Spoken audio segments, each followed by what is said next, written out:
மயிலாடுதுறையில் கொட்டி தீர்த்து வரும் கனமழை காரணமாக 150 ஆண்டுகள் பழமையான புளிய மரம் வேரோடு சாய்ந்திருக்கிறது. அங்கே தொடர்ந்து மழை பெய்து வரும் நிலையில் 150 ஆண்டுகள் பழமையான புளிய மரம் வேரோடு சாய்ந்திருக்கிறது. அந்த காட்சிகளை நாம் திரையில் பார்த்து வருகிறோம். மேலும் அங்கே தொடர் மழையால் சாலைகளில் வெள்ளமும் தேங்கியிருக்கிறது. குடியிருப்புகள், கடைகளை சூழ்ந்த மழைநீரால் மக்கள் அவதிக்குள்ளாகி இருக்கின்றனர். கனமழையால் 150 ஆண்டுகள் பழமை வாய்ந்த புளிய மரம் வேரோடு சாய்ந்திருக்கிறது. கூடுதல் விவரங்களை செய்தியாளர் செல்லப்பா வழங்க கேட்கலாம். செல்லப்பா, வணக்கம். முழு விவரங்கள். வணக்கம் அகிலா.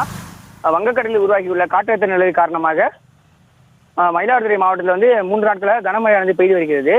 குறிப்பாக பார்த்தீங்கன்னா நேற்று மயிலாடுதுறையில் 15 சென்டிமீட்டர் அளவுக்கு அதீத கனமழை பெய்தது. தொடர்ந்து இன்று காலையும் மழை கொட்டி தீர்த்து வருகிறது. இதனால மயிலாடுதுறையிலிருந்து மணல்மேடு செல்லும் பிரதான சாலையில் உள்ள பல்லவராயம்பேட்டை கிராமத்தில் 150 ஆண்டுகள் பழமை வாய்ந்த புளிய மரம் ஒன்று வேரோடு சாய்ந்தது.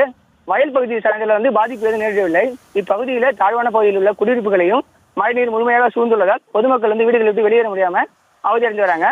சாலைகளில் மழைநீர் பெருக்கெடுத்து ஓடுவதால் வாகன ஓட்டிகளும் பேருந்துகளும் ஊர்ந்து செல்கின்றன. இந்த 3 நாட்கள் மழை நீடித்தால் பொதுமக்களின் இயல்பு வாழ்க்கை முற்றிலும் பாதிக்கப்படும் என்றும் தெரிவிக்கிறாங்க அகிலா.